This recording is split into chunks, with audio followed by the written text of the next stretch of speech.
business. So the plan for today is pretty informal.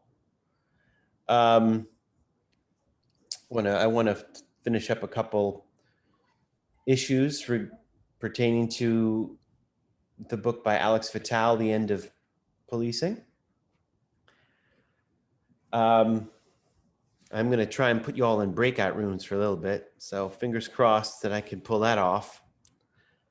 I warned you at the beginning, I'm not great at technology, so I may mess up on occasion, and I really would appreciate your help pointing out when I screw up, or better yet, tell me how to fix it, okay? But I'm going to share the screen for a second so we can look at Canvas, because I have something I want to call your attention to.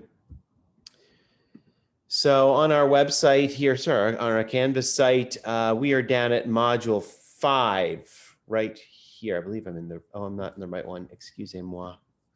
I'm in the wrong class. Here we go. So we are module 5, paper 1.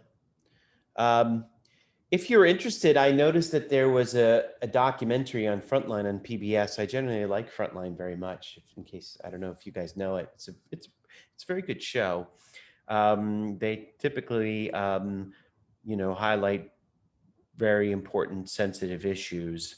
And they had a documentary on policing the police, which, full disclosure, I haven't read it yet, watched it yet, but I generally like what they do. And so if you are interested, I would recommend, in this topic, I would recommend you look at it. So those documentaries on Frontline are usually about an hour and a half, and it's very recent. It only showed up in the last month and a half, so. It's very good. I thought it was mandatory, so I just watched it. Cool, all right. I should really get on that. I highly recommend it. Again, like if this is an issue you're really interested in, take a look at it. Frontline's usually very accessible. I've also included this here now. Whoops, you know what? I'm going to do something different here. Sorry. Let me see if I can do this. Student view. This is what it looks like to you all. So I had to, I did not, I was not prepared in the right way to receive your papers digitally. And a colleague pointed out to me how to do it. So what I've done now is I've created it as an assignment under module 5. And all you have to do now is click submit assignment and upload your essay as a PDF. Okay. So very straightforward, I believe now. Okay. And I noticed that some of you have already done it, which is great. Okay. Does anybody have any questions about any of that business?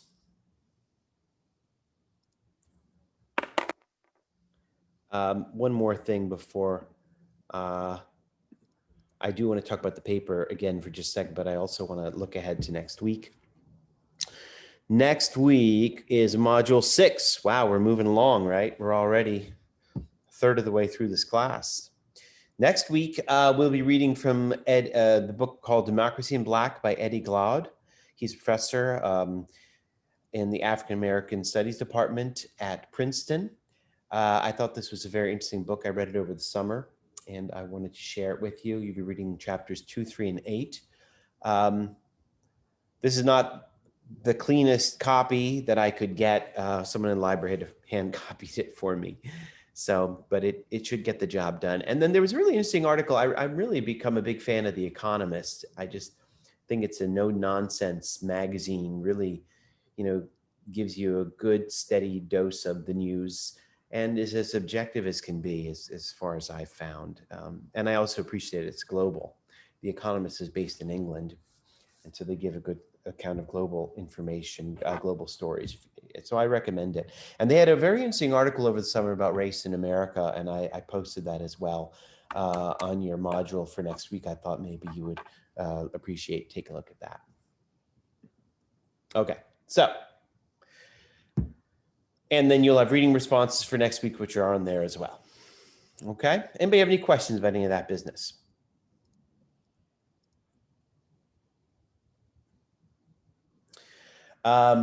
Good. About your papers, I see that a bunch of you already handed them in. You've submitted them on on the assignment page. Some of you emailed them to me. If you would kindly go back and submit them through Canvas, I would so appreciate it.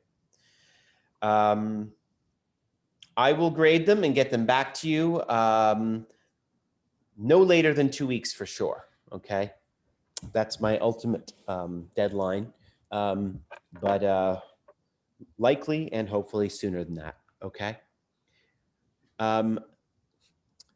Today after class, I will make myself available for a little bit. If anybody here wants to chat about their papers, ask me some questions, I'm happy to do that. Okay. All right. Does anybody have any questions about their papers or anything at this point?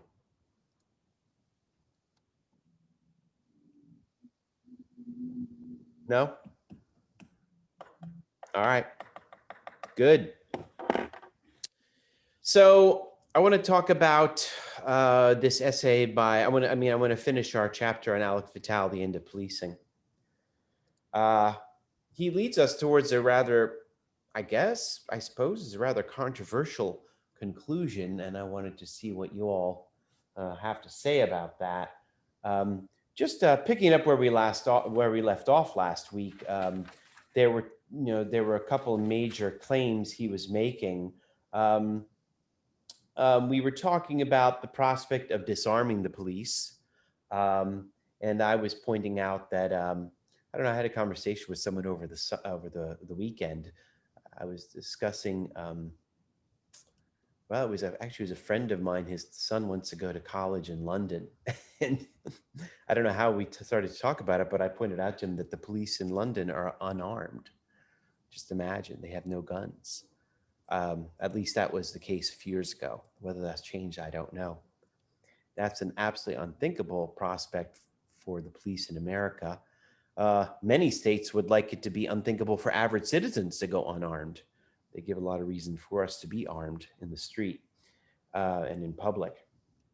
And around pages 26, 27, he was raising this really interesting idea about that I find very persuasive about, politically, why are we discussing a book on policing in a political theory class?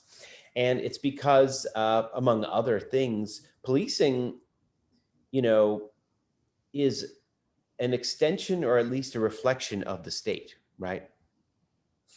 And therefore, it plays a role in securing the legitimacy of the state.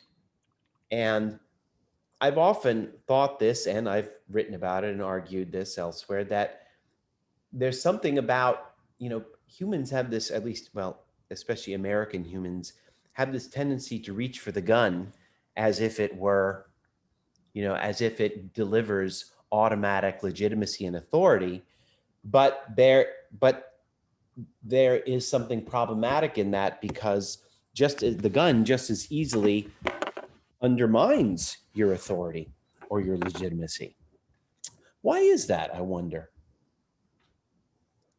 Anybody have any thoughts on that? Why is it that the gun, why is it that when you turn to the threat of violence, if not violence itself, why does Vital think that does a disservice? Why does he think that actually undermines authority?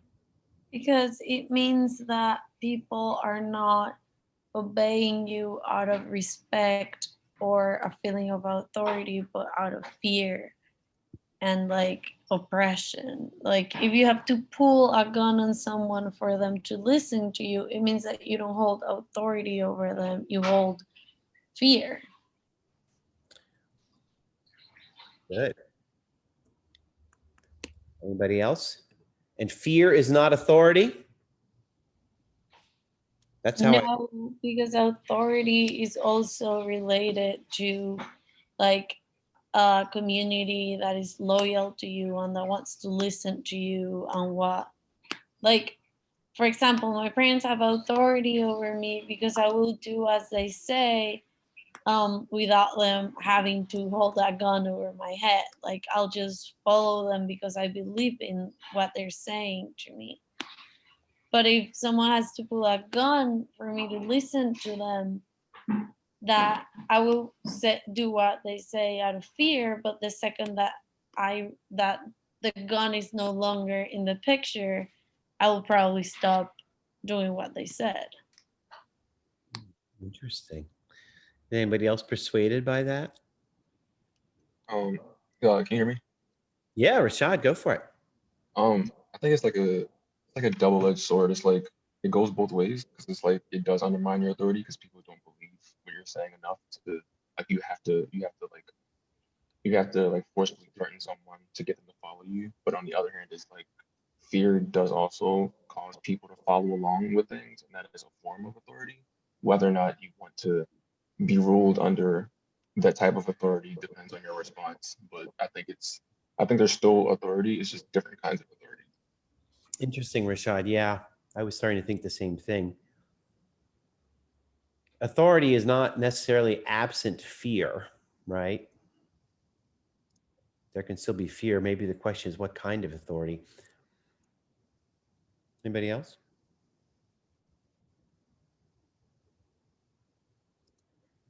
I just realized, were we supposed to talk about guns? Yeah, I think last time we closed up with a debate or kind of a debate on guns. I think we were talking about, I don't super remember, but it might have been something about guns at protests and like the role of violence in uprisings. I have this vague memory that some of the international students wanted me to, or us to expand on our gun culture here in the state of gun legislation, which I'm happy to do. Yeah, I had some questions about, and I think it was Gabriel that was also explaining that to me, that I had some questions why you had to go through so many tests and regulations to drive a car, but not own a gun. And he was explaining that it could be because such regulations could be used to prevent the community from arming themselves against like a dictatorship or like something like that. Good. Sure, I'll get the ball rolling here. Why not? There's an interesting show on Netflix. I don't know. I look at Netflix and I'm immediately bored. There's so much mediocre stuff on there, but I did see a good show over this summer called Waco. You guys, anybody notice that? It was about David Koresh. That was actually well done. Waco, for those of you who don't know what happened at the Branch Davidian compound, they were a cult based outside Waco, Texas. 1992 or 93, they were literally attacked by the ATF. I'm going to type this in the comments so you see this, and the ATF stands for Bureau of Arms. No, Alcohol, tobacco, firearms. Tobacco, and firearms. Why alcohol, tobacco, firearms? Because those three things go together great. I can't have a drink or smoke without a gun, right? I don't know why they're together. I guess they're just because they're illegally marketed, whatever. And the ATF, they closed in on the Branch Davidian cult because they had a lot of guns, and they ended up obliterating, literally, the cult, this compound. They killed dozens of people. And it was a huge public relations disaster for the Bureau of Alcohol, Tobacco, and Firearms. And ever since that day in 1992, the NRA, who is the gun lobby, has been on the offensive. That failure of the ATF gravely, it emboldened the NRA, and the NRA has used that steadily to then hem in the powers of the ATF. What this means is that and the ATF, though, that is the agency that is charged with regulating the sale of guns in America. Among the various things that the NRA has persuaded Congress to do in this country, the NRA has persuaded Congress. So tobacco, back in the 80s, there was a gigantic class action lawsuit against the tobacco companies that basically bankrupt them. And you know, that was really the point where regulators were able to impose regulations on cigarettes and greatly reduce the amount of smoking in this country. Learning from that lesson, the NRA turned to the US Senate and said, we want you to enact this law giving arms manufacturers immunity to class action lawsuits. So you may not sue the gun makers. No one may sue them. They also forced the Senate to take away from the ATF the ability to create a digital database of all gun owners and gun sellers. They literally are trapped in the 1970s, and they have to do this by paper file cards. So their job is incredibly hard and incredibly difficult. And as we noted last week, the United States does not even have universal background checks. What that means is that only about 20 states have a background check where when you go to a gun seller, they will actually check into your criminal background and, you know, and you have a waiting period before you get a gun. 30 states don't have that. And by the way, the states that do have it, you can, as I think Gabriel pointed out, you can actually go to a gun show and you can buy it in a private sale. You're able to buy guns without going through a background check at all. And by the way, you're able to buy guns on the internet without a background check. Therefore, for all intents and purposes, not background. Not exactly. You have to, because what happens is they crack down on that. Like you have to have it shipped to a local, like a local gun shop, even if it's not through that gun shop, you can buy it through the internet. So is that in every state? That's mostly been fixed. Is that in every state though? Most states. Most states. See, so here's the point that I wanted to make. People, you know, get down on. So here's something you may not know. Baltimore has a terrible reputation for violence, right? We have almost a murder a day. Huge number of gun violence. Get this: the state of Maryland actually has one of the lowest gun fatality rates in the country.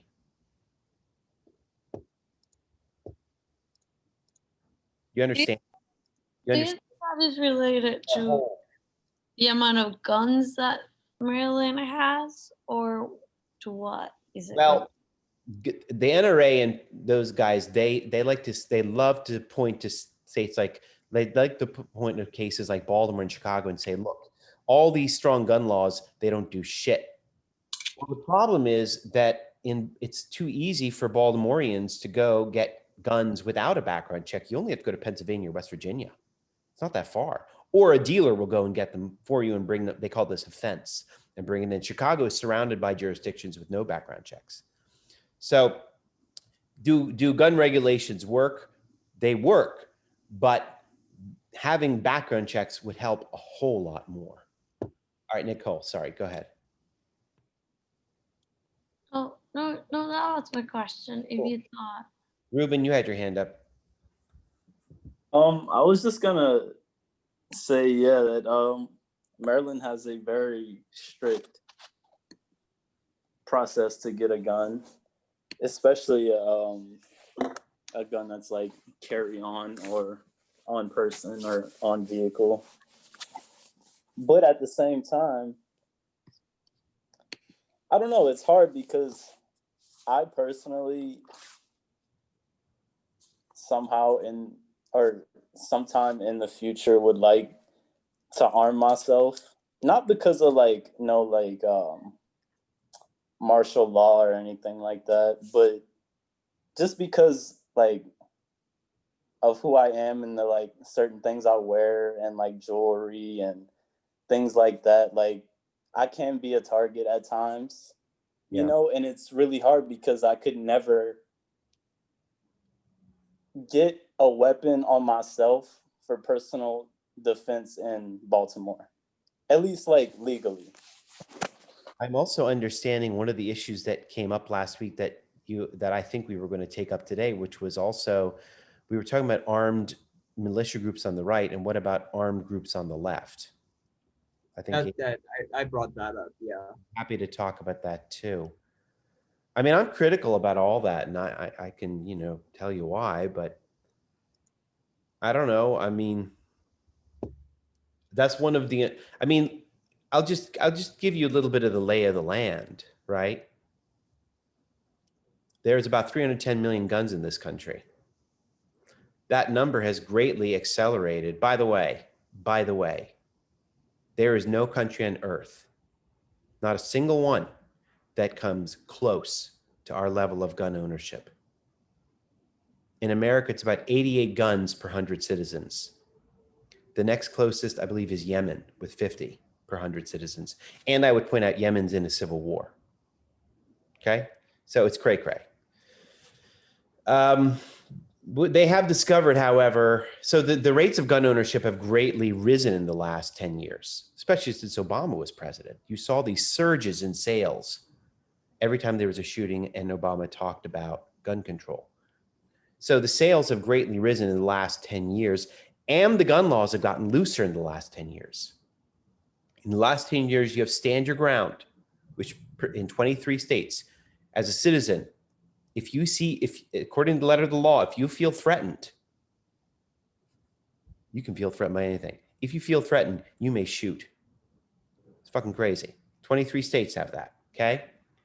10 states, this is outrageous. You need no permit to carry your gun in public and no safety training.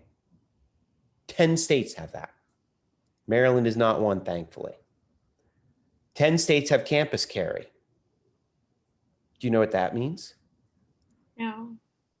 Anybody want to guess what campus carry means? Does that mean you can take it to work? Which work? Campus, School. college. 10 states have a law where on colleges, students and professors may carry guns to class. So Rashad, if you ever find yourself a college professor, oh wait, I wouldn't recommend it. I'm worried. I often say to my students, what if I strode into class and put down my coffee mug and my Wendy Brown, I had my piece, put that on top of that, right? How'd that go? Is there in the US? Insanity? Is that what you were going to ask? Sorry, go ahead, Nicole. Is there? I'm just curious because Panama doesn't really have a problem with gun control, not even drug control. It's more that it is a very common site for trafficking from South America up to North America, because Panama is like the bridge between the two. Okay. So there's, and then, but we do have, like, for example, my school had an armed Guard. police guard at the entrance. Sure. And I went to like a relatively small, I mean, it was a private school, but it was relatively small. Yeah. So I'm just curious, with all the like mass shootings in schools, do you guys have like armed police guys at schools, like on the entrance or something like that? I think most of you will, right? They at least Yeah, I definitely did in high school. they at least show up certain times during the day and park out front. Yeah. But it's not like he's like stationary there. Well, I don't know about anyone else, but my what was it called? Like school resource officer, like he definitely just like walked around the halls and stuff. Yeah, yeah. And he had a gun? I believe so, yeah. I mean, the NRA has been arguing for armed guards in schools, and many states complied. Many states complied with having teachers armed. Like I mean, not even for police shootings. I just think, I don't know. It just, my school had, well, I have a unique situation because I went to a Jewish, private Jewish day school. We had huge fences, these big, sort of like the ones you see at the White House, the really thick cemented in. And then we had a couple guards who both had, like, they always had a Glock on them. But that's different because we constantly get anti-Semitic threats to blow up the school. So I would imagine it's probably the same for any private Muslim school in San Diego as well. It's Sure. just precautionary measures. Well, my kids are in public school, and there's they call SRO, school resource officer, which, in my kid's school is a local cop, shows up several times a day and is armed. My kids, as I imagine many, just to give you an idea of how it is here, Nicole, I bet most of the students here in this class, just like my kids in public school, they now have to have like emergency training sessions, and what you're training for is a mass shooting. In fact, I discussed this with students last year. They're building a school in Michigan that is specifically designed to deal with a mass shooting. That's insane. I think so. I think it is. No, I mean, I get that it's necessary, and I'm kind of glad that they're worried about keeping their students safe. It's just insane that it's necessary. I know. Ruben? Yeah, when I was like a sophomore in high school, I I volunteered for this like mass shooting training thing because I didn't know what it was, and it was so terrifying. I literally have never been through anything more traumatic in my life. Like, they were shooting like blanks basically with real like AR-15s, and like, oh my God, it was so scary. And we had to run and like hide, and it was super real. But it was crazy because I did not know that that was gonna be what it was. I thought it was gonna be like a video or some shit like that. But Ruben, was that a good idea? I mean, it definitely like woke me up to a lot of things. I mean, I'm from Louisiana, so I've been around guns my whole life. Like, literally, you could buy a gun at Cabela's at 18 or like 21, something like that. I'm pretty sure it's 18, like a rifle, and just have it with no permit, none of that.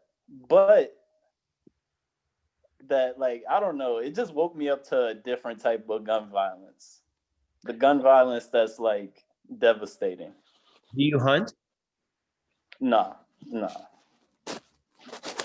not at all. I'm like vegan type, but not really, but Well, hunting is not the problem, but what's remarkable is that the NRA has been able to, jump on top of that issue and entwine them. And Americans, the gun ownership is ingrained in American culture, from the very beginning, because it's a vast, expansive country and people were procuring food from the wild, and they needed a gun to do so, or a defense against wild animals. But just- the NRA is taking this to a different level, saying we have to have assault rifles too. It's just the guns that you use for hunting are not the same guns that you would use for a school shooting. Like, the time it takes to like recharge like a hunting rifle, and just it's just different. Like, the problem is that the public has access to like guns that are designed to attack like a good amount of people in like seconds and minutes. Like, that's just insane that people can get that type of like machinery. Hey, Wei Shen, is that the link from last year? Cool. Thank you, Wei Chen. She just put in the chat the link to the design for the school they're building to deal. And interestingly enough, when I showed this to a class, maybe you were in it, Wei Chen, one of the students from a game, oh, you remember Gabriel, from the gaming concentration, looked at the design and said, that's like a design from a video game. It's craziness. Anyway, it's amazing what we think we can get used to. Well, what I would say is this also, like, there's a tremendous dichotomy in this country. Like, you know, we have all these guns, but so many Americans don't even, it's not even a reality for them. They don't live with them, right? So Ruben, it's why it was interesting to hear about Ruben's class training, which sounds pretty intense, I have to admit. But part of me is like, you know what? If guns are reality in this country, mass shootings, maybe it's not such a bad idea. You know, I mean, let me give you an example. I'm classic case in point. I've grown up in Towson my whole life, right? This is where I live, 5 miles from downtown Baltimore. And Baltimore has always been a war zone my whole life. And I remember when I moved to Baltimore and I heard gunshots for the first time, I didn't know what they were. You know, how is that possible? And I've had students say that to me before. I remember when I got to Mike and we hear the shots, students said, what is that? Well, that's what that is, you know? Yeah, guns are everywhere and not really, you know? It's crazy. That's why I have argued elsewhere. I think, you know, in American schools, we need to have shooting. Students need to learn how to use guns. They need how to store them correctly and they need how to put them away. Maybe they should get used to kind of the drills that Ruben is talking about. And if you don't like it, then you get serious about regulation. But the big problem is that American voters for too long have just not seen this as a big issue. They just haven't. And this is what I have written about quite a bit, is that on the right wing, they're very serious about gun rights and they always come out to vote for guns. And the left, they talk the talk, but they have not been serious about gun control. And there are signs that might be changing, but but not sure yet. Mason. Oh yeah, I just wanted to I may have some interesting kind of secondhand experience when we're talking about the gun situation in Baltimore. So my older sister works in a pediatric psych ward in Virginia, and so she's had a lot of different conversations with some very interesting people who have been her patients. In particular, she's talked to multiple people that have been like involved in like the. Oh, Mason, we're losing you. Put your volume up. We're losing you. Hello? Yeah, speak up a little bit. We're losing you there. All right. So my older sister, can you guys hear me now? Something's up with my mic sensitivity. Like you're very far away from the microphone.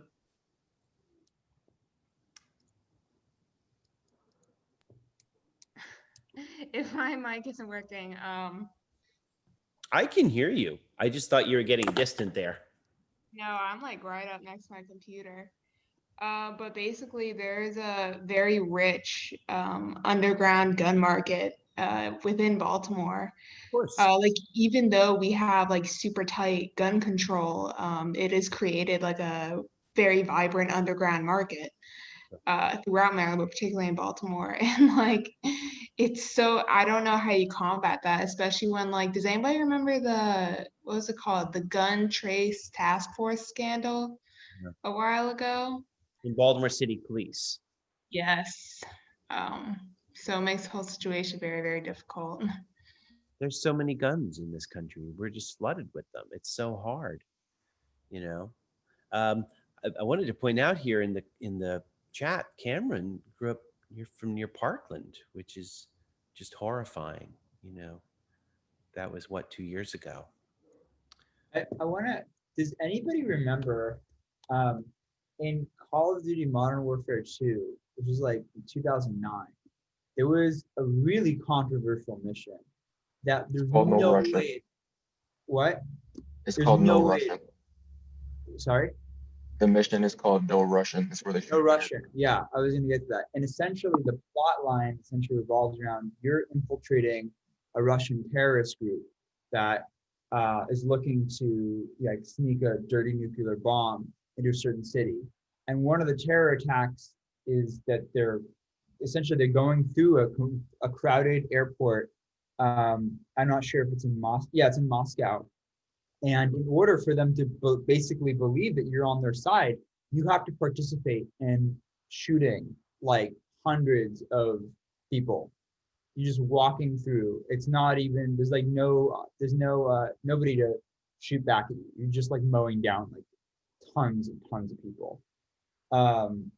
It's just crazy how things like if you're not light stomach, like look up like that mission No Russian. It's crazy that even existed, like as early as 2009, just 11 years ago, that made it into a major video game.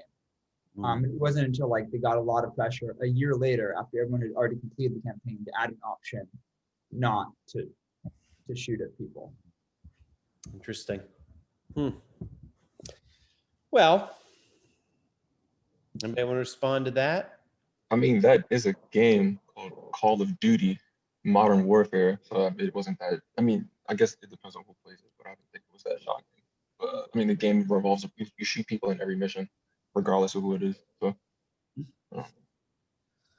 I mean, I bring it up because it's like the fundamental thing is that this was like it felt so out of place when playing it, because you weren't shooting quote unquote enemies. It was like you were like participating in a terror attack. I mean, if you play like games like Grand Theft Auto or any kind of free roam game, you basically go around like shooting people like NPCs. Good. Hang on to those thoughts, actually. I think it's related to a question I'm going to ask later. But let me move on to the next topic, since Gabriel raised this last week. Should left-wing groups be armed at protests? Should they be arming themselves? Where Gia, who was it? Someone was suggesting I raise the issue of the debate.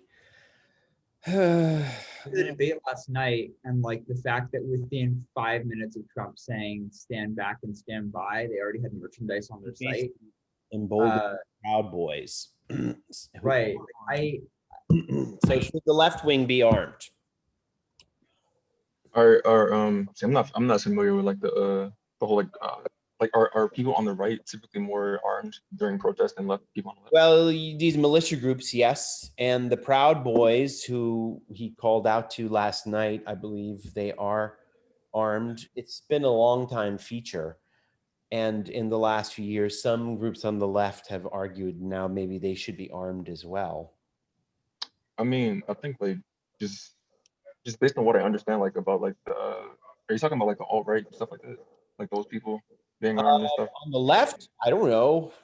Antifa, I have no idea. I'm really not sure, I mean, like I would say, like I guess as a response, if you're going to be at a protest where there are people that are like part of a radical group, or they like saying that they're bringing guns, it would seem like a logical response, especially if the person is a part of a radical group. And I think like just knowing that they're part of a radical group means I would assume their intentions are violent. So. Okay. It's mostly branches of this Democratic Socialist Alliance, and then independent Black militias arming on the left. I think if anybody has a good, a clear base, it is the independent Black militias that have the best case to do it. But it sort of seems like at this point, it's like within the span of time that it takes to dismantle certain gun regulations and crack down on things, and like we know what happened with Waco, like even trying to claw back anybody's guns, it's hard to see an argument where or show some sort of situation or like where this like the problem can be tackled before some type of scaled combat operation ends up taking place. And if anything, you can even make the justification that as soon as left groups start arming themselves, there might be more regulation action from the right, like regulating guns. It's the exact same thing that happened with the Black Panthers.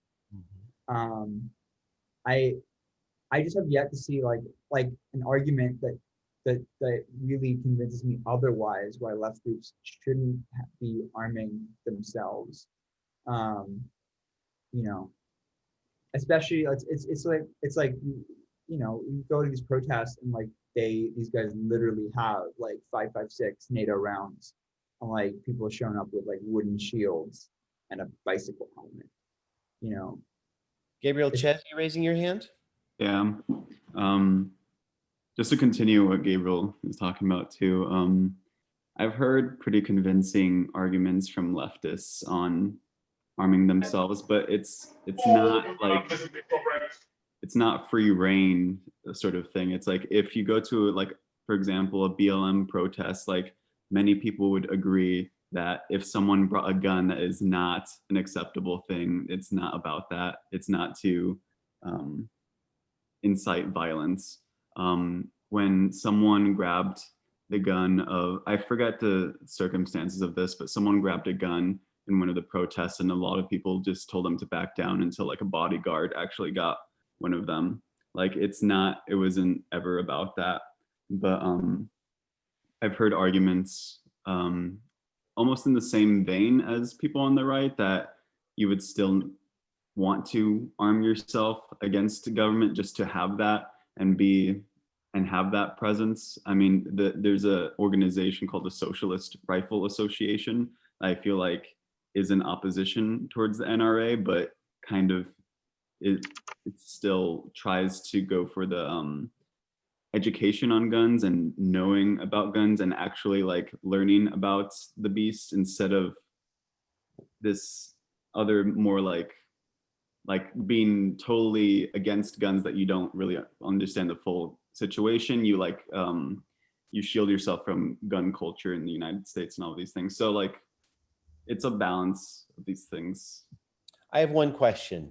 Yeah. So you guys have raised the issue of having guns to protect against the government, and that is actually one of the longstanding arguments given for gun rights in America. The Second Amendment is a very, very strange clause, or it's a very strangely and controversially worded amendment. The right to bear arms shall not be infringed. Oh, I can't remember it. Somebody Google that shit and post it on here. But it of itself, it does the right to bear arms does not seem to preclude regulation. But the point is that a lot of them, why an AR-15? I mean, a handgun, self-defense, okay. Rifles, hunting, sure. Why an AR-15? Government tyranny. So, I have a question for everybody. How's that matchup going to be? You with your AR-15 against the U.S. fucking government. It wouldn't even be fair. How's that going to go? It That's not a fair fight because you and I kind of cheated because the U.S. government has the biggest military on earth. But dude, can you take on the Belgian government? Could you take on Luxembourg? I mean, you are talking about governments with military power at this point. I think when people say it, they're probably thinking more of a like, I guess, like trooper, like people on the ground, like infantry, I guess. When I guess they're not thinking about the fact that they have drones or like fighter jets or drones that could like they could shoot you like from the top of the atmosphere. You would never see it coming. Like I think they're not thinking about stuff like that. Well, there is a historical argument. Machine gun. There is a historical argument, Rashad. So right now, we have a new Supreme Court justice who's going to be nominated. And the Wall Street Journal is very excited because they're saying she's an originalist. I don't have time to talk about originalism, but basically it's a school of legal theory that there is an original reading of the Constitution, and the task of these justices is to interpret the Constitution as it was originally intended and written. And that's highly controversial for a host of reasons. But the originalist point is this. Back in 1776 or 1781, whatever, when it was written, Constitution, it may have made sense that you could have challenged the government with muskets. In fact, they did in Pennsylvania in the Whiskey Rebellion. But now that our government has tanks and Bearcats and drones, this is a moot point. Unless, are we going to legalize Bearcats and drones? Is Laurel going to come to school with their AR-15? I'm picking on Laurel because she's sitting so comfy. I'm trying to imagine her Laurel's behind her Bearcat trying to park parallel with her helmet and her AR-15 around her back, drones over top. She's like, fuck yeah. All right, Mason, what's up? Oh yeah, I was Love basically that about. image of Laurel and the Bearcat, by the way. This really made my day. Go ahead, Mason. Yeah, I was about to agree with everything you just said. Also, like what was it? What were you saying? Originalist, that argument going back to 1776. Like my mom constantly likes to point out whenever I talk to her about like possible gun regulation that like this country was founded on like randos just picking up arms and like going against the government. I'm like, that's kind of true, but not really. Like there were definitely instances where because like Britain was fighting a war that was like offshore, like miles and miles away across the ocean, where you could just kind of like rebel in small ways where like I'm specifically thinking of instances where it's like not allowing British soldiers in your home for one thing. But like if you look at the Revolutionary War over a period, it was a war that was fought by organized armies, not just like little packs of randos. Well, But excellent. the point though is, for one, it exists partially as a deterrent, right? Number two, when coups happen, it's the entire military isn't just unified on a single front. There are people on both political ends. The military oftentimes fractures. It almost always fractures. And I would people like bases in California, I very much doubt, because they're staffed by people from California, are going to go the same way necessarily as bases elsewhere. In addition, with the Vietnam War, we saw what happens when you engage people with meager weapons on a territory that's super familiar for them. You cannot beat them, not with firebombing them out, not with anything. And if anything, that we know our own environments, be it urban, be it in South Dakota. I hear the argument for that, but at the same time, like there's a whole other area of about deterrence in general. So Hang on, Gabriel, you kind of jumped the gun on Ruben here, but okay, sorry. You go. I will respond in a minute, but I'm gonna let Ruben go. Honestly, I was gonna say basically the same thing Gabe said, so it's all good. But I was just gonna say that I think it's possible. I definitely think that in like a ideal world where the people of the United States could unite against the government, yes, they could do it, because like Gabe said, the government will split. It's like, I feel like the government has become such a almost like soap opera. A lot of these people hate each other. Like a lot of these people do a lot of things behind their backs. So I do feel like if we were to take a very angled and calculated attack against the US government, it could be very possible. All right, Ruben. Bro, there's no way. We'll be in backup, okay? There's no way. I'm going to say a word, and then I see Mason had something to say there. You're talking about civil war. That's what you're talking about. And one thing that has always like kind of shocked me and upset me about the right-wing gun owners, is how supposedly eager they are for civil war. Well, Gabriel Jacobs, come back to the screen because I'm about to tell you something. One of the most popular gun rights essays it points to Vietnam and says, look, armed insurrection is possible and easy. That's what it says. That's the fucking title. It is not easy. The Vietnamese people lost millions They lost so many people, we don't even know what their total was. I'm always amazed. If you happen to read the article I wrote for the New Republic or the Atlantic over the summer, I posted on Canvas. I'm amazed at these guys who walk around in their camouflage with their face masks and the AR-15. They're like, bring it. Do you fucking have a clue? Do you have a goddamn clue what bring it means? You serious? You're gonna run in, you want civil war. You want that shit? I mean, it just blows my mind. We live in fucking la la land in this country, raised on Rambo and Bruce Willis. Like, yeah, bring it. Civil war is not a big problem. Just ask the Iraqis who lost 700,000 people during our invasion.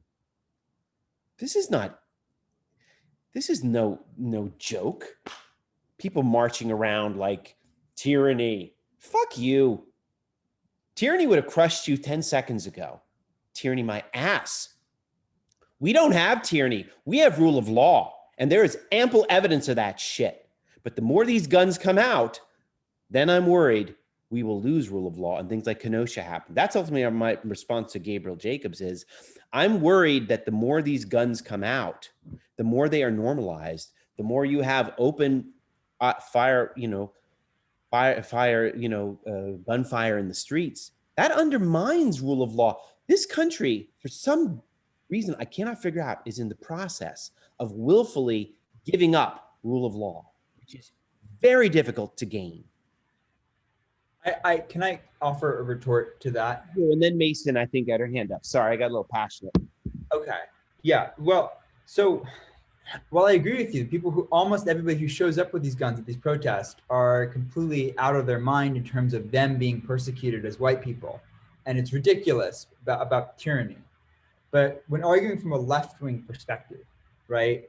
I hear that, and you're absolutely right, like bringing it and being terrible. But I can bring back to my own history, right? My ancestors were being slaughtered in World War II, being forced into gas chambers, right? With no resistance for the most part. No resistance because the German war machine was insane. They had absolute tanks, they had armor. There was nothing you can do at all. And they were absolutely wreaking fire and havoc. But there were Jewish groups that were able to not only help Jews escape from ghettos, but also arm them with what meager little things they had. They were, subsisting off of like potato scraps, if anything, just to disrupt a train route, where supplies was going on. That is so noble to me. At least to die, looking at the gun instead of with the gun to your back. And so that's my retort to you there. April, I totally get that. And I wanted to also say to you that I am actually sympathetic to people who want to march and you feel like you might need a gun because you're surrounded by guns. I am actually sympathetic. I'm just worried. And what I would say to you is the scenario you're talking about where the Jews were facing that kind of extermination, yeah, that makes a ton of sense. But are we really in that situation in this country? I'm very dubious of that. We're not in that situation, of course, but we're going there. On ourselves. Hang on, I got to see what Mason had to say.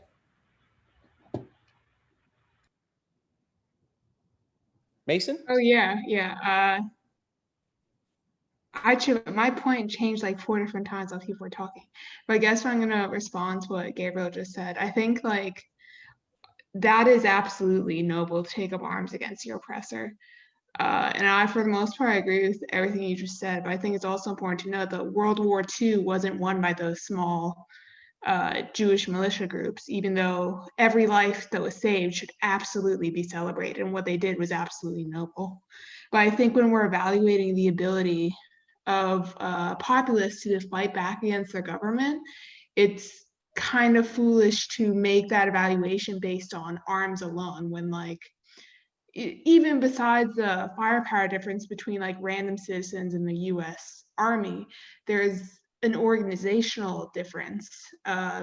Uprisings like that by their very nature are small and unplanned. Good, thank you. Ruben?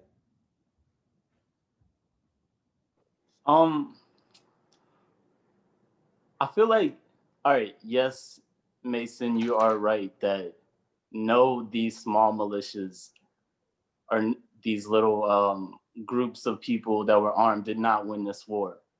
But these same countries that did win this war have still been oppressing their people the whole time and have been oppressing other people.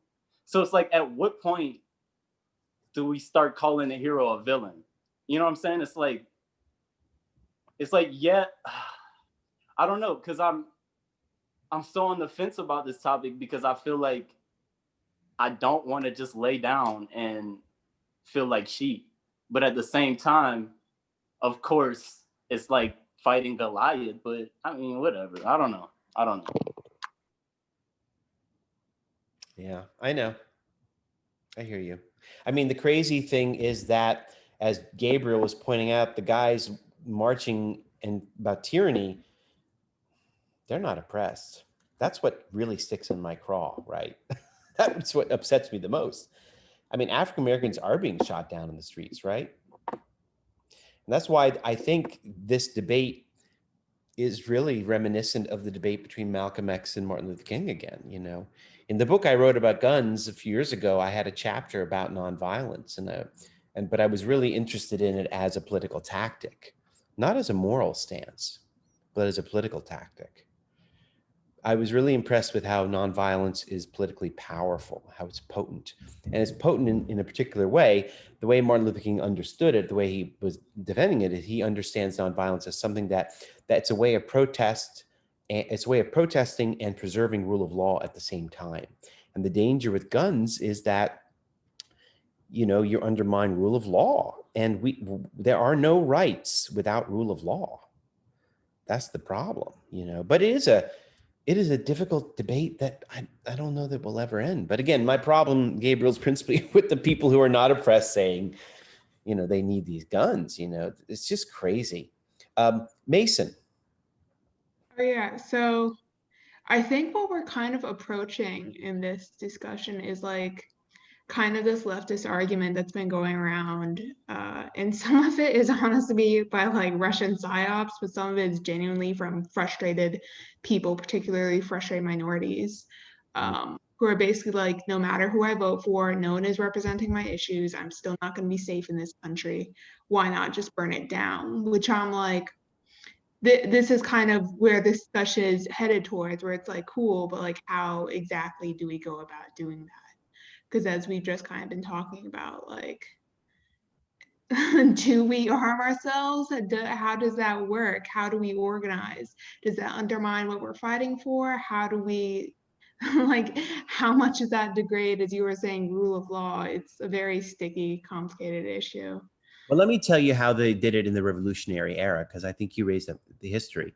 In the Revolutionary era, if you had lived in America and you were white and a man, you would be part of militia, every single person. I don't care what you did. If you were a baker or a priest, you were part of a militia. Every town had a militia, and you would have to spend some of your time practicing with those guns. So I've written an article about this elsewhere. I pointed out that they actually had stronger gun regulations in the colonial era. These regulations were, if you were not allowed to have a gun, you had to have a gun. That was the first regulation. You had to have a gun because you had to take part in the militia. You may not just sit by. Then you must be trained to use this gun, okay, which 10 states don't do. And you don't keep it at home. So there was actually safe storage. They kept it in the armory. That's why these cities have armories. But you were trained. Everybody was trained. And it was, yes, for the fear of, you know, any kind of, you know, attack on the town, but also against the government if there was a problem, you know. And I just don't see us prepared for this today. I mean, I think we need to take that all into account, you know. Anyway, sorry, Ruben. My teacher, Christine, said something yesterday that made me really think. She said, I forgot what we were reading, but the idea of radicalism is about coming from the root. of things, and she was talking about like the radical symbol and finding the root of a number or whatever. But in this talk of like law and losing law, it makes me question, well, what is law? Because when I think of law, I think of police. Yep. And where did police come from? Well, the police originally were like basically slave catchers. Mm-hmm. You know, so like I really align with the argument of radicals because all of the shit we know has been basically bad from the beginning. But that's where we need to go from the root. Like, yes, we would lose law, but also law is the same thing that oppresses us in the first place. I know what else I wanted to say. Thank you for reminding me, Ruben. And I think we were on the verge of considering this idea that maybe there's some minority populations in this country that really do deserve to be armed because they have been oppressed. Well, to play devil's advocate, don't forget, he points out, Vital does, he talks about the example in the Walmart in Ohio where the African-American man is walking down the aisle with, I believe it was an air gun, and he was shot and killed. And in Minnesota, of course, years ago, we had the case of Philando Castile, who was a legal gun owner, and he pulled out and he went to get his, I think it was just his permit to show to the police, and he was shot dead. And then Breonna Taylor, of course, her husband, her boyfriend had a permit, and he drew his gun. So what I'm playing devil's advocate here, I'm pointing out like if this population deserves to carry guns, what will the guns do? Will they make things better? Or is I think speaking of radicals, isn't there something more radical? Rashad. I think it would make things worse. Like I think like it's a logical response, obviously, but I think that people would look at that and they would say, "Oh, see, they have guns. Now we should our violent responses are justified." Although I think arming yourselves in defense is justified in the first place. But yeah, I think that's what happened. It's like if someone is like accusing you of being like violent, and then you get upset, and then you like attack them, and they're like, "See, look, that's exactly what I was saying." So I just think it's it could easily go like either way. Yeah. Hey, Ruben, listen to Rashad. Okay, guns are expensive. Save your money. Buy yourself something sweet. Okay. Take yourself out and do something. Load on. Oh, wait, I have a question about guns. Like, are you familiar with like castle doctrine laws, right? Yes. How do you feel about like that, like being able to, I like having a gun in your house? Well, Cass, I have argued that a gun in the home is a better solution. So here's the deal, everybody. Traditionally in America, we have what are called castle doctrine. And this is the idea that your home is your castle. And if someone invades, then you are justified in using the gun. However, there was an important caveat to this law, which is that you have a responsibility first, you have a duty to retreat if you can. Oh, wait, so you have to try to escape if someone's in your house? And only if you made an escape, then you may pull it. The gun rights advocates brought castle doctrine to the street, and they call it stand your ground, and they took out that caveat. You no longer have to worry about retreating. You can shoot the motherfucker. Basically. I think you could, at least in your house, is like you could say like, "Oh, I tried to get away, but the person was in my house and I couldn't escape." Yeah. But like if you're on the street, you could just like anything could be a threat to you, especially if you have like prejudice. So that happened all the time, Rashad. But I mean, yeah. Like in general, though, armed home robberies are incredibly rare. In addition to that, I don't think it matters. Someone's in your house. I mean, but like in addition to that too, like robbers try to case your home to make sure that you're not home before going there, because it's not in their interest either to have a gun battle in your home. But I think even like there is a very good argument to saying that like having a gun availability in your, like if you have a fingerprint safe under your night drawer or whatever, like that is sort of dangerous. For that reason, like my father who owns a bunch of guns, none of them are accessible. If there was somebody to break into our home, that they're behind a big enough safe that is complicated enough that he wouldn't get them in time, and that's on purpose. Because I think he's smart enough to know that like there's no point trying to carry that on. Just let them rob the house. You have insurance. Like What, bro? no, I think that like there's a fair point to make on that argument. I think everybody differs. I understand where my father falls on that, and I respect him for that. I think the other thing though too is that like, but like the existence, the fact. I know you're talking about sort of whether or not adding more to the equation solves the issue, right? The way that I've been advocating for them, I'm not advocating for them, like you said, like I don't want them to show up at protests, as a counter. They get brought out when the time is absolutely necessary. But their existence itself, just the mere existence of the weapon and the ability for an American to have it represents some higher ideal, at least that we can hold a little bit of accountability to those in power. And in anything, it's a symbol, and it's I think that the gun is far more symbolic in this country than the eagle. Yeah, sure. Thank you. Gia points out that Breonna Taylor's boyfriend was justified in using his gun. He was, of course. That's not the issue. Philando Castile was justified in reaching for his permit, and the man in the Walmart was doing nothing wrong. The problem is not the issue of right. The problem is what Rashad was talking about is it's a more foundational problem. It's the way the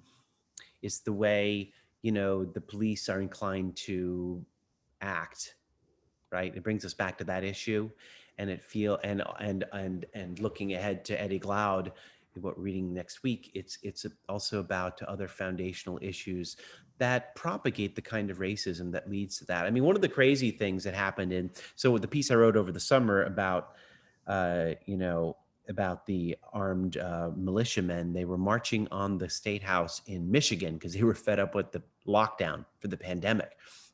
And Rashida, I forget her name. Rashida Tlaib is the congresswoman who represents Dearborn, just outside Detroit. And she said, how crazy is it that white men are allowed to march on the Capitol? And if you see the pictures, they're like screaming. They're like screaming can you imagine you're in camo with your AR-15 and you're screaming in the face of a policeman? And they were allowed to do that. And she said, if black men did that, they would have been shot down, right? So there's another issue here that has to be, I think, dealt with. An anterior issue. Ruben. I wanted to respond to what Rashad was saying, and also what you've been saying about like the logic behind it, and like the whole situation about being damned if you do, damned if you don't. Yeah. But it's like,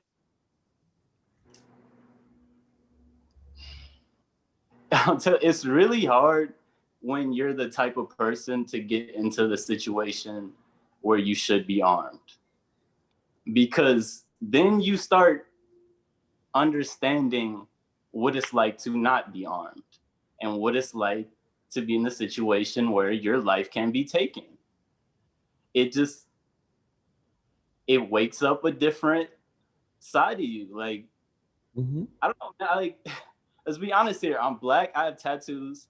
I've been stopped by the police before. I've had racist situations with cops. Like, it is what it is. In those situations, like, if a gun was to be pulled on me and I was to be killed, whether I have a gun or not, does it matter? It's like, if I don't have it, well, good. I'm a left thinking person and I'm morally right, but I'm still gonna die. Like, let's be honest. That's the type of things that go through my head sometimes. I hear you.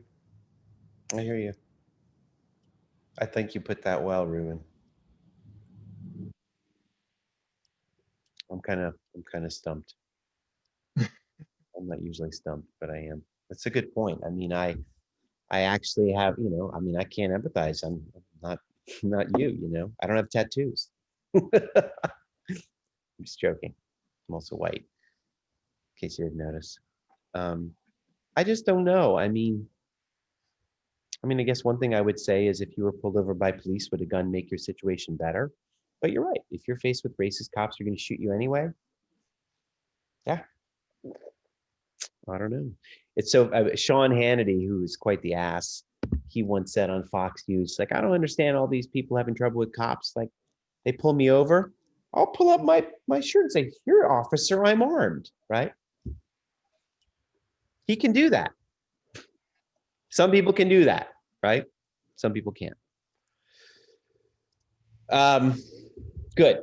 Anybody else? Let's see. Ian points out, I feel there's no logic when it comes to guns as shoot or be shot mentality. I mean, I think the problem is that a gun, it kind of raises the urgency of a situation, and it makes you perhaps more inclined to pull the trigger, and instead of debate. That's why I've argued they're kind of antithetical to democracy. Gia says someone were injured and not killed in that situation, they probably find a way to charge you for possession of weapons. Yep, absolutely. If minority were to use a gun for self-defense with white citizens, can you even trust the judicial system be on the side of the minority?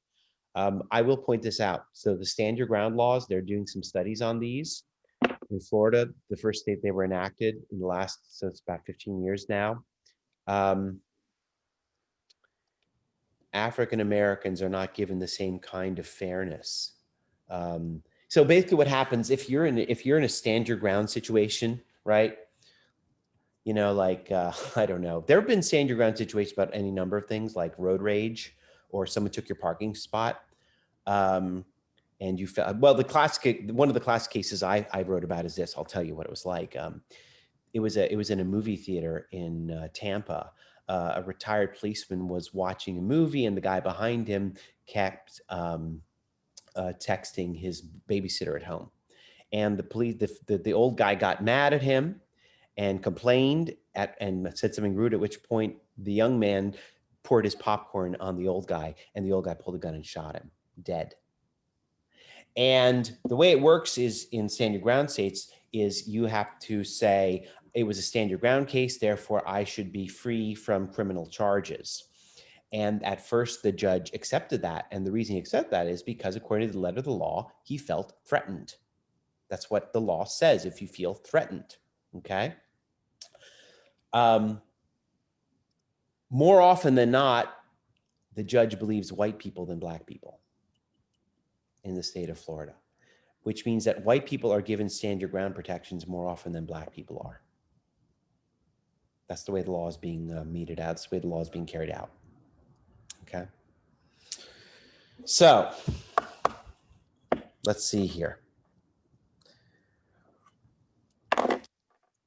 What should we talk about next? We have about 10 minutes. More thing. Do real it. Quick. I wanted to say that I feel like often we forget how precious life is.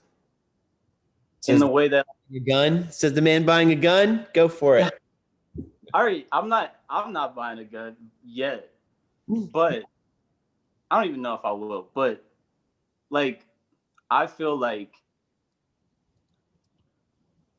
if you've been threatened by the police, like I feel like making it out of that situation with your life is more important than dying and like not standing for your rights. Like I feel like a lot of people would rather go to jail and test it with the courts than die on the spot. Some people would argue that they would rather not live in a country where they have to make that choice in the first place. Rashad, can you say that again, please? We kind of lost you. I think that some people would argue that they'd rather live in a place where they don't have to make that choice in the first place. I mean, all I would say is it's tragic that No. I'm on a class. I would say it is tragic that we're in this kind of situation. You know, it's tragic that we have to talk this way. You know, America is the only industrial democracy. America is the richest country on earth. And we're the oldest democracy, lots of flaws, but we're the only industrial democracy that has this situation. They don't think about, I'll go back to where I started. The cops in Britain don't carry guns. I mean, I just don't know why we've chosen this country. We didn't have to, you know, and we've chosen this country. And again, listen, I'm going to put the onus. I'm going to put the onus on liberals here, okay? Because liberals have had the vote. Okay, so here's one other interesting feature about gun ownership. There's 300 million guns in America. 50% of the guns, 50% are owned by 3% of the gun owners. 50% are owned by 3% of the gun owners, which means they are armed to their teeth, and you should stay away from those people. What that tells you is that gun ownership is actually incredibly concentrated, and the people who agree with the gun rights movement and the NRA is actually a very small minority of the population, but somehow they've been able to outmaneuver everybody else. And I go back to the point I said earlier, is that liberals and the moderates who favor gun control, they get sidetracked. They get caught up with all kinds of other issues, or they don't vote, but the votes are there. We could have gun control in the morning if the votes were there. 89% of Americans favor universal background checks. 89%, okay, across both parties, and yet that has not been enacted. It's just politics, people. And the politics, in my assessment, is that people somehow think that we have to live in this kind of country, right? That this has to be the norm. But, you know, anyway. I mean, I think this is a very important issue. I think it's hugely important, and I'm glad we talked about it because, you know, I think it is deeply related to the issue of police. Of course, we started talking about last week, the problem with police in this country is that they're armed to the teeth. We are an armed society. America is, at least. It's an armed democracy. Can you have an armed democracy? You know, we're armed everywhere. What does that do to democracy? I get worried thinking about what assemblies will be like when people on both sides are armed. Can you even have an assembly at that point?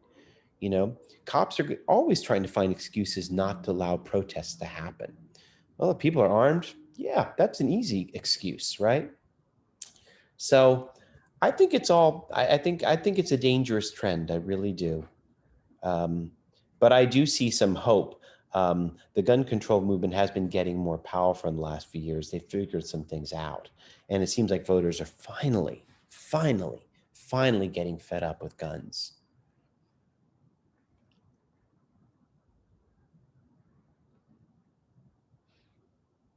Anybody else want to chime in?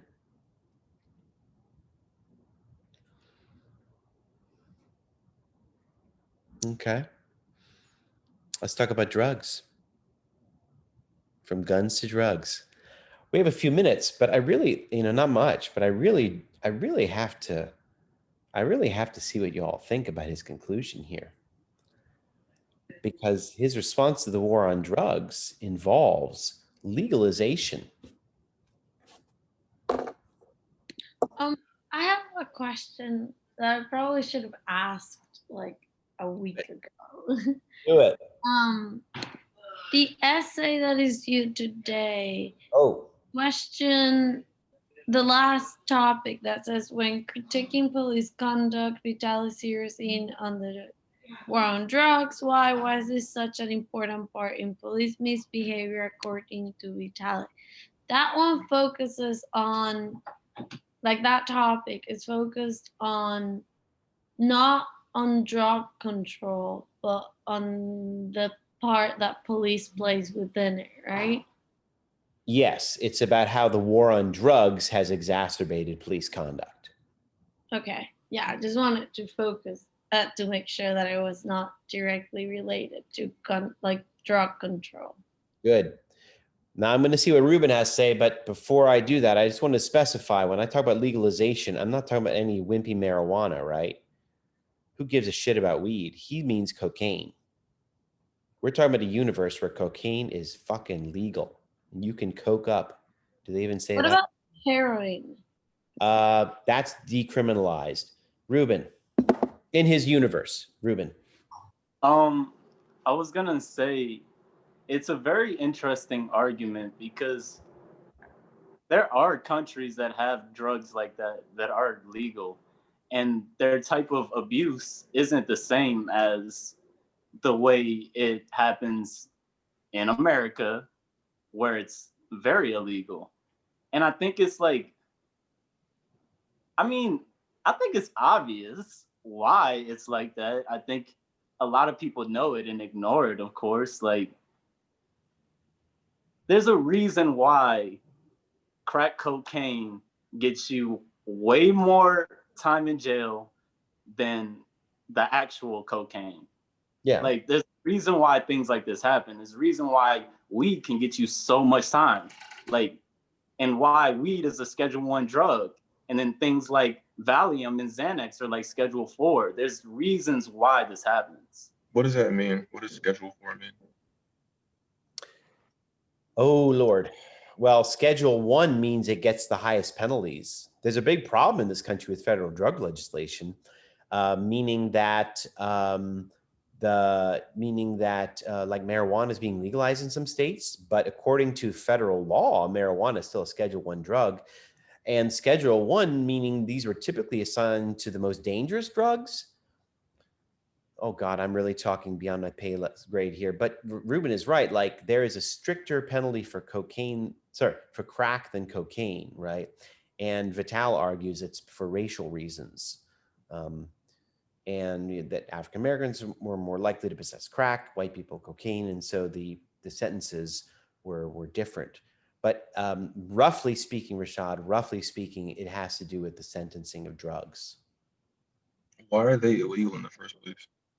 Like I know a bit of the history of why marijuana is, but like the other ones. I mean, I guess as Vitalik points out, it's generally the health issue. I mean, what are your concerns in a world where cocaine is? I mean, but couldn't people make other health issues that like with other things other than drugs? Like, isn't that a problem to you? Well, how about, I'll go there. I'm going to go to the next step. What about heroin? I was gonna say at least like for what schedule means, right? Like what a Schedule 1 drug is. So I had to pull it up here. It means that so not only that they don't that for a Schedule 1 drug is something that has absolutely no medical use and a very high potential for abuse. And so as you go lower down the order, the different things have different amount of medical uses, and then it's a combo of both. Right, but it's arbitrary because that second thing, like potential for abuse, you can make any sort of arguments for that. Yeah. But can't you abuse things that aren't substances, and that could also harm you as well? Those aren't illegal. Could I make an argument real quick? What? So often you hear like Reagan brought crack cocaine to the hood. That is like a thing that's been said by Black people for a long time. Yeah. And the reason why people believe this is because there's belief that they make certain drugs a higher schedule because they can't control it in the market. They want to be able to control it in the market. That's why it's so hard to own a dispensary right now. Like it's so hard to be in the weed business because the government is trying to crack down on that and make it big business. This is the same thing with like all these other drugs. Like there was a pharmaceutical use for cocaine. Like, it's just, it's a little conspiracy theorist, but also there's certain things the government like to have control of that they don't want the people to be able to control, I guess. Well, they're happy to tax it. One of the interesting developments that's happened out of marijuana deregulation and legalization, I should say, and this is something that Alex Vitale does not pick up on, and probably because he wrote this before we've learned it. But we're very early into the experiment of legalized marijuana, right? This is only a couple years now. But Colorado, and one of the things you're always told is that drug legalization is going to get rid of illegal activity because it's all above ground, blah, blah, blah. Well, apparently the black market for marijuana in Colorado is booming. It doesn't matter. And why is that? Well, among other things, as Ruben pointed out, there's still like red tape and bureaucracy, and it's just easier to sell it and you're not taxed, et cetera, et cetera. But, the taxes are out of control on it. Like, they're so high. For example, like, so I'm in California, if you get your like weed delivered here, almost all the delivery drivers run a side hustle where they'll also sell you weed, but like through Venmo and untaxed. So like I'll order from like the dispensary down the road, and they're like doing some like we have like it's like a Uber thing like for weed. So like they're not like contracted directly as a delivery driver like a pizza driver is. And like it's pretty well known that like it's a 90% chance that if you like order weed, the guy who will come to you will also have like a huge stash in his trunk and then will sell to you again. And like my brother, I know, like will just order the smallest thing from a dispensary just because he knows that the person coming to deliver him weed will sell him like whatever he wants for no taxes. well, I mean, I just think marijuana I'm not really concerned. The police are over exuberant in sentencing when it comes to marijuana, but marijuana is not at the heart of any violent drug violence. I'm thinking like in Baltimore, like cocaine and heroin. So the proposals on page 152, 153, he says, he talks about, he wants to turn drug addiction from a criminal problem into a medical one, right? Where we understand it terms of this means that we really have to change our public health approach and our public education of drug use. And he says at the top of 152, yes, people would be able to go and buy cocaine or ecstasy on Friday night before going to a party or club. Would end yes, buy your cocaine. And yes, some of them may suffer negative consequences. The reality system we have in place, there's nothing positive about the harms. And he goes on to talk about, by bringing drug use in the next paragraph out of the shadows, families, friends, and others will be in a strong position to set limits on the behavior of users. Social norms are always more powerful and effective in the form of punitive ones. Like the alcohol rates, about abuse rates and problem behaviors in France. Public drinking there is widespread and almost completely regulated. Minors with public intoxication and alcoholism are mostly absent. So, I mean, does that mean we let cocaine then become part of, like in France, you have a glass of wine before dinner, even 16-year-olds. I mean, will I take a bump of Coke before I walk into class? I mean, just make this more regulated. And Ruben will say to me, hey, Furman, you've had too much Coke today. You really should dial back, and then I will pull out my gun. I'm just kidding. Got carried away with my scenario. But I mean,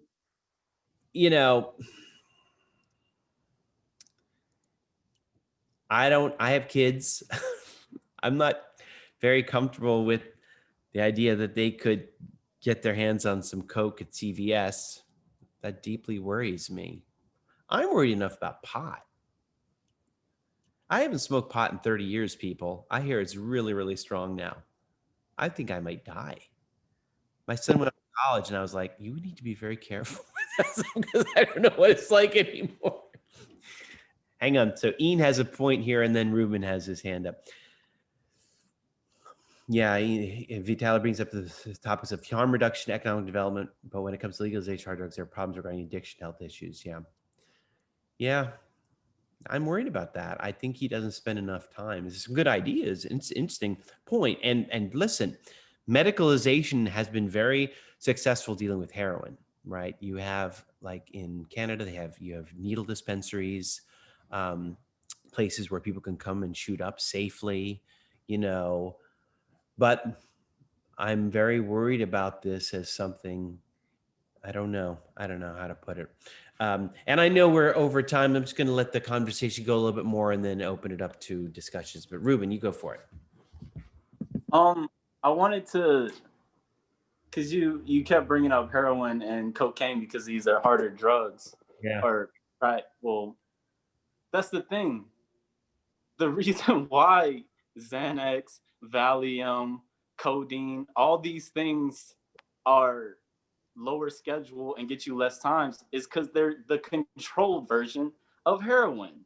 Mm. Heroin is the people's pharmaceutical. Mhm. Heroin is made by the people of, like, let's say, what is it? Afghanistan, I think, is where a lot of poppy fields are. But like, the reason why heroin gets you so much more time is because the government can't control it. It's like, that's exactly what it is. And I feel Alex's argument is so interesting because I feel like abuse would go down a lot because often, all right, I'm from an area where I know a lot of people that are privileged that use heroin. And this is because they started using pharmaceutical drugs that rich people are able to buy. But guess what? That money doesn't last forever. So they go to heroin because it's cheaper. Like, but if the government wasn't controlling these drugs, would this person have gotten hung on to that feeling anyways in the first place? You know what I'm saying? So that's why the argument for legalization is Well, so I'm going to add some fire to your flame there, or whatever the saying is, Ruben. I mean, consider the fact that the reason we have, you know, an opioid crisis, and the reason we have, you know, widespread heroin use is seeing an upsurge is because of the way the FDA, the Federal Drug Administration, turned a blind eye to how doctors were prescribing opioids. You know, I mean, this is a problem.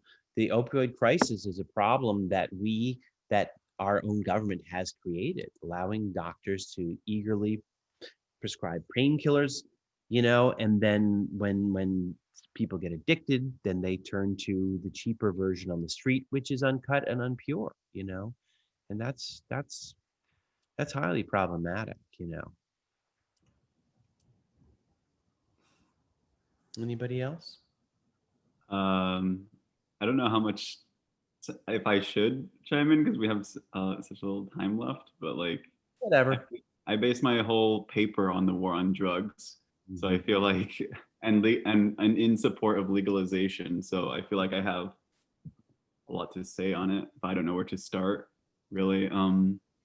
I used a citation from a Time article that went more deeply into the Portugal experiment, where in 2001, they legalized all drugs, or at least decriminalized them. And a main factor in that really helped was they had these groups of people, social workers and all of this, that would go through and go on routes and find people who were addicted or the homeless, the people that were forgotten. And they would go around and they would provide clean needles. They would set up sites there where you can go and seek help. And if only they accepted that they needed treatment, they would then bring them to a hospital and all of these things. Police were no longer required to like go around and enforce these things. Rather, they were freed up to actually go towards dealers and go towards more other issues such as trafficking, which I thought was extremely enlightening. The only problem is how do you, a bunch of other data, how do you bring this concept to the America where it's deeply entrenched in, you know, the war of drugs and all of that. I talk about Nixon's chief of staff infamously talking about Nixon emphasizing that you have to face the fact that the whole problem is really the blacks and all of these things. Like, it's, to what Ruben said, I don't think this is conspiracy theory. I think it's very obvious now if you can look back historically.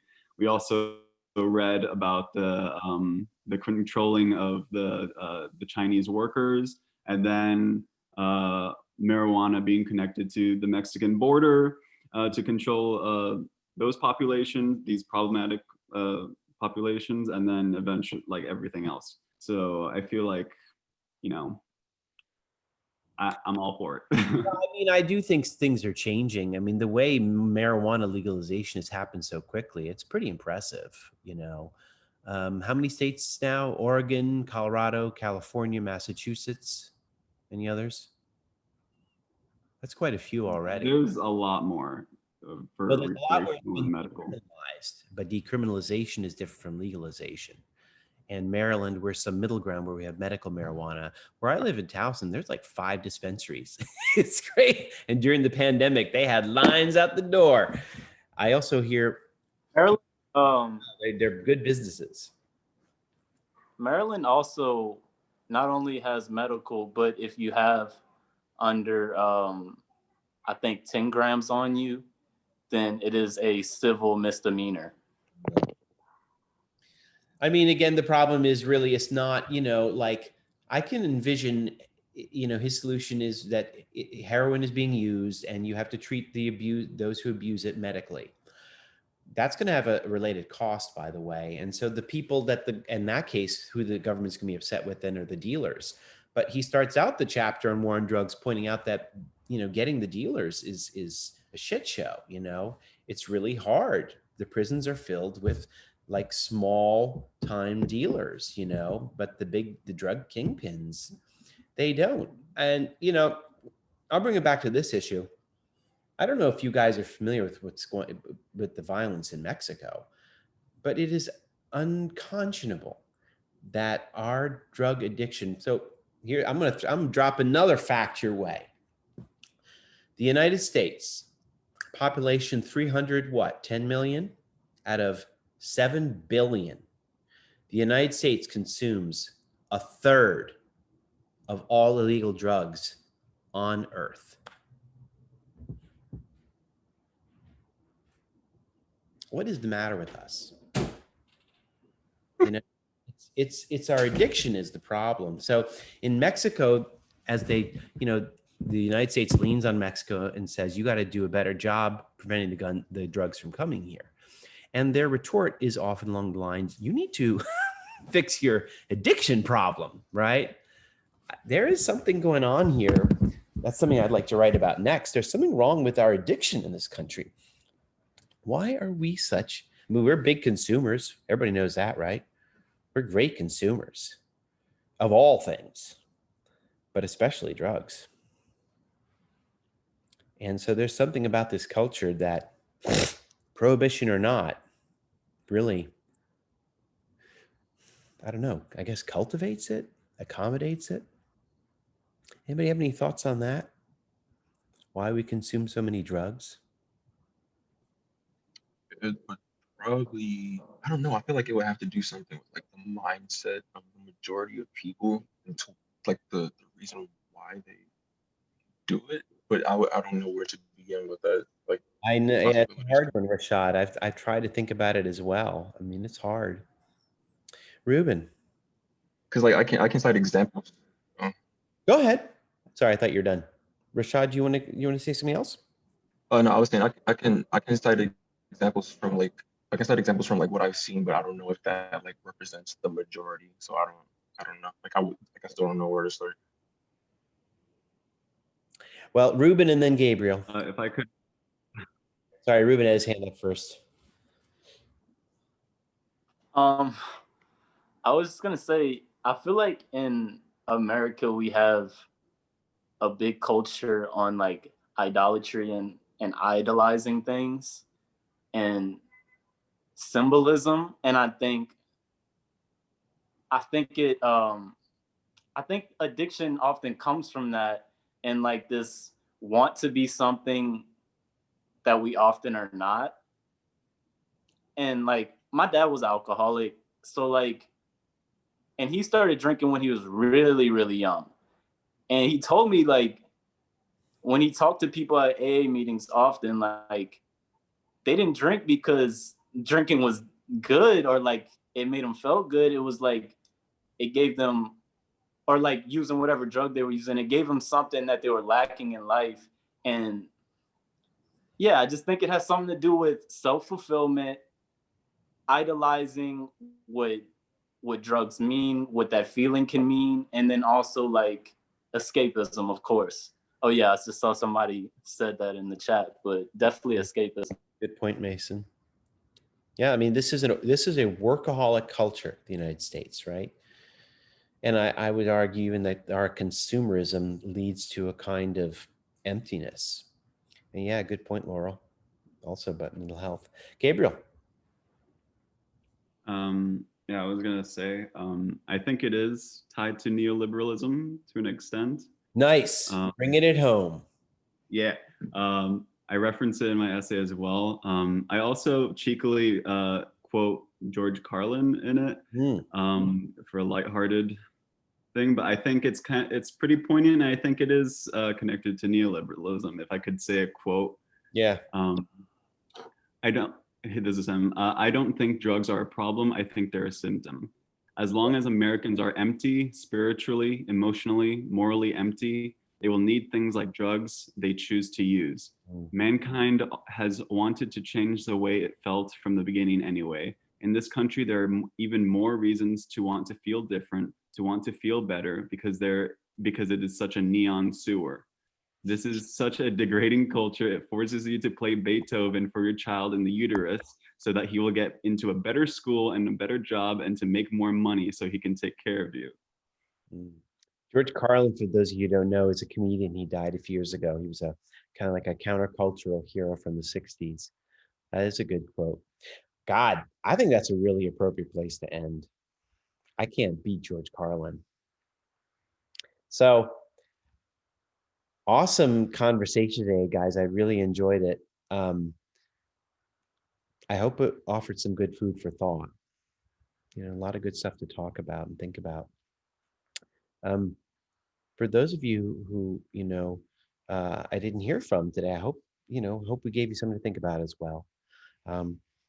I had intended to put us into breakout groups to discuss some stuff. I didn't quite get there, but I will do that in the future, I promise, because I do really strive to make this a class where everybody feels they can, speak and speak out and take part in the discussion. If not vocally, then the chat is super, okay?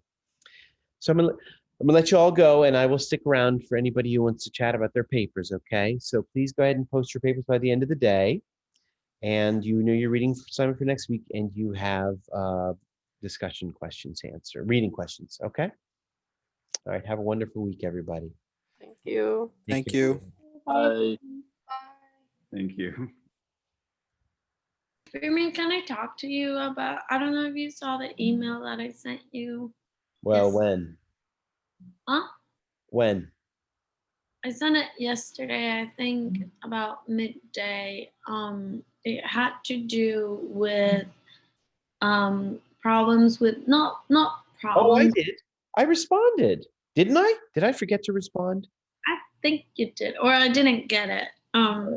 It's I about heard about it. I mean, I was going to respond and say, do whatever you can. You know, these are difficult times. And if you can take part in the written work on Canvas, that would be super. And then you join class as much as you can.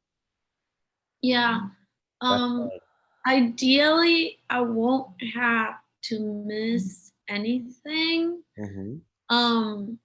But my boss was telling me that most probably there will be places where we might lose signal, and I won't Fine. know in advance until That's I fine. Then if that ever happens when the work is due, then you get caught up when you can and email me. Let me know.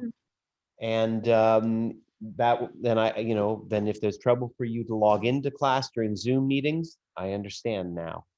And just keep me posted. Thank you so much for understanding that. No I know problem. I'm asking for a lot, but I'll try to not for my class. Like, And I'm going to, of course, continue to record the class meetings, which I'm going to stop recording now.